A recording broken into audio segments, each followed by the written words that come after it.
All right, my name is Spencer and this is my MS story. It's actually my 5th video.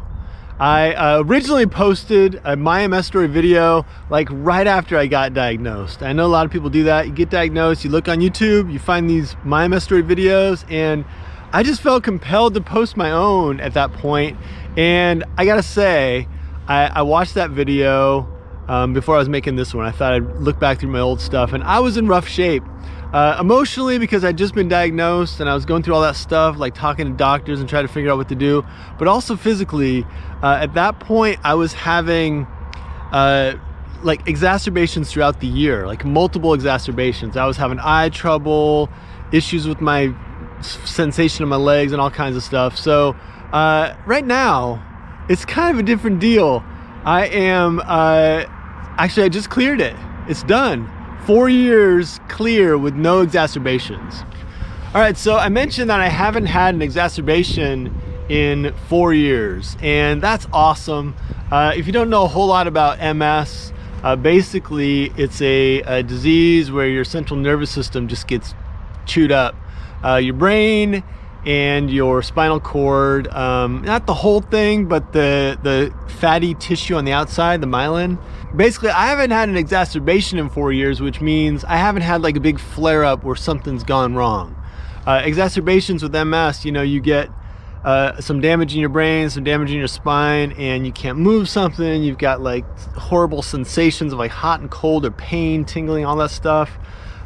Vision problems, double vision, vision loss, etc. So I haven't had any of that new stuff, but it doesn't mean that I don't have some residual damage from 21 years of having this disease now, and I do. So I'll just mention a few of those things. It actually hasn't changed since last year, so if you see my previous videos, it's really not different, but it does kind of live with me. I've got some just basic nerve damage, so I don't have full sensation in my legs. I don't really notice that much, but every now and then I will like realize that I've got like a thorn in my foot or a cut or something, and I just didn't feel it. So that doesn't really bother me all that much. I do have some trouble with, it's hard to talk about, I'm sort of like stuttering. I got some bathroom stuff. Basically, I don't always know when I need to go, and that's number one and number two. And when I do need to go, I can't always control it. So that sucks. And now I'm telling the 12 to 12 million people who watch this video, probably closer to 12, I'm telling you that. Whatever, I try not to be too embarrassed about it. But that's just something that I've got. It's like a lasting thing. I don't think I'm gonna be able to rehab that or whatever. There are supposed to be like some muscle exercises you can do to strengthen up your muscles that hold your stuff down there, but anyway, it's just what I've got. I've also got some vision damage, vision loss, that's kind of long-term, permanent. I've got some double vision on the right side, and some visual degradation. Nothing like being blind back in the day when I had optic neuritis in both eyes, so I'm doing fine with that. I've also got some heat sensitivity, so you know, if it gets really hot in the summertime, I suffer. A lot of people with MS have that. But otherwise, physically, I'm doing pretty good. I'm leading a pretty active life, and I've got like full mobility, and I'm just like one of the lucky ones with MS. I'm gonna turn 50 this year, and I gotta say, I'm doing pretty good. If you wanna meet my dogs, this is Tink. Tink, how you doing? Tink, how you doing? Then this is Millie. Millie, what's going on? All right, that was just like a little dog moment. So yes, I've got some symptoms, you know, like some stuff that I live with, but by and large, it's not too bad. I should say though that right now, like this week, is when all this COVID-19 virus stuff is going on around the world, and encouragements for like high-risk people with autoimmune diseases, and old folks, mainly old folks, but you know, there's all those encouragements for people to be careful and try to not get the disease. Having MS, it's like something I think about. There is some research, and I'll put a link down below, about relationships between viral infections and MS exacerbations. I think most of that's about the flu, since this COVID-19 thing is so new. This coronavirus thing is so new that there's just not research about it. But yeah, I'm trying to avoid getting this flu-like virus, just because, your immune system gets all fired up if you get really sick, and there's a chance that it will start eating not only the virus, but also your central nervous system, which totally sucks. All right, let me just say a little bit about doctors. You think about multiple sclerosis and you wonder, what does your doctor think and all that kind of stuff. Even though I have not necessarily heeded all of the advice of the neurologists I've seen, and that's sort of like a long story for me.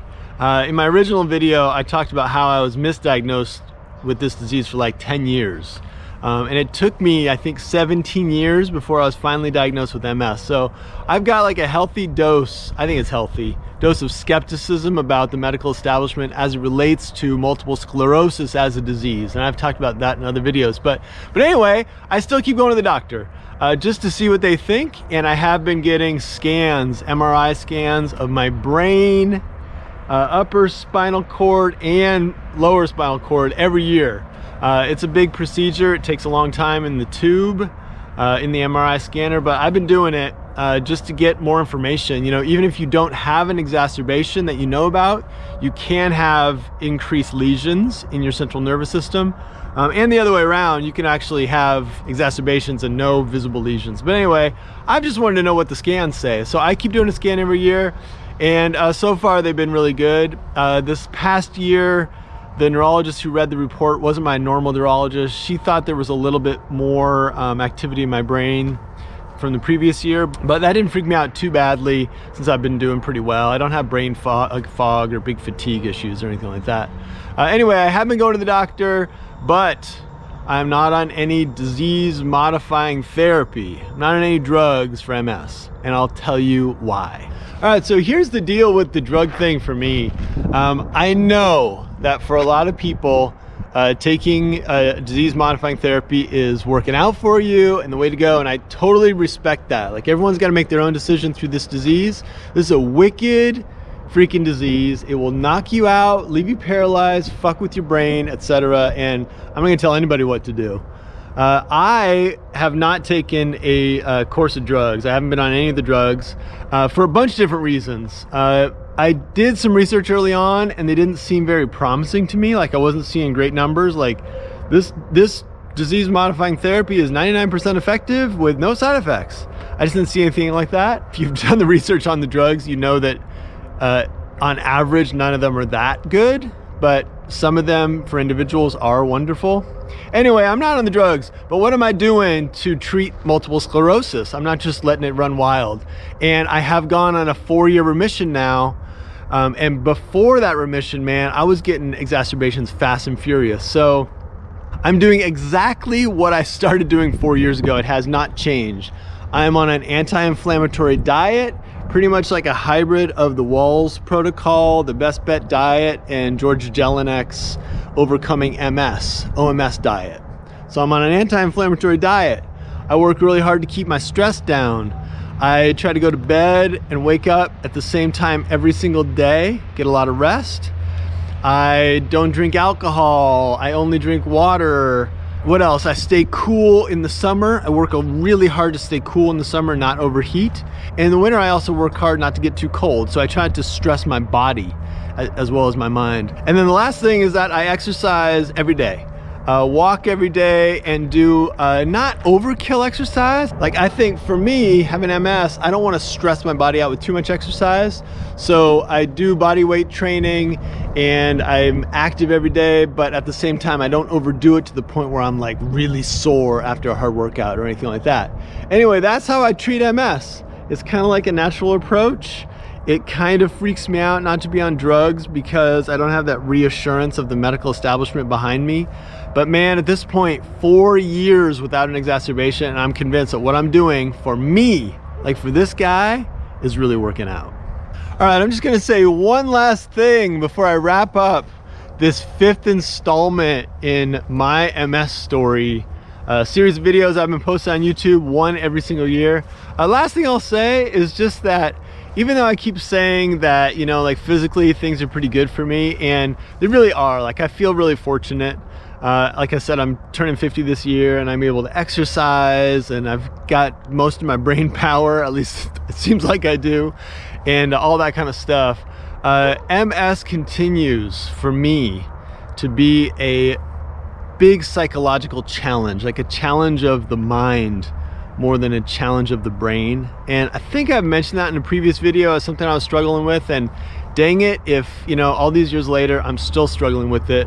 You know, I think about it all the time. Sometimes it becomes this way of thinking about what I can't do instead of what I can do, or the lack of potential that I have instead of the potential that I have, the challenges that I have instead of like all the abilities. So anyway, it still is something that I struggle with. You know, it's a big label, big name disease, freaking multiple sclerosis. It's not the common cold. And in this era, or this time, this moment of like the COVID-19 virus, I've been thinking about it so much. And the reason for that is just that this COVID-19 is freaky. You know, like if you haven't had it, you're worried about it, at least right now, and it's terrifying.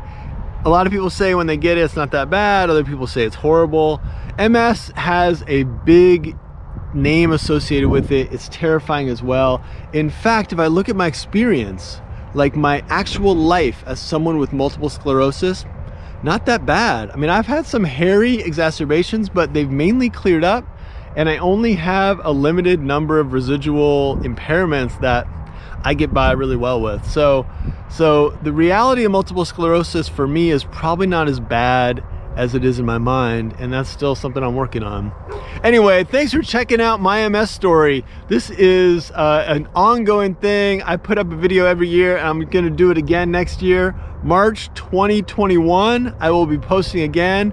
If things are going great, I'll talk about it. If things have gone completely downhill and suck, I will talk about that too. All right, and most importantly, you guys take care.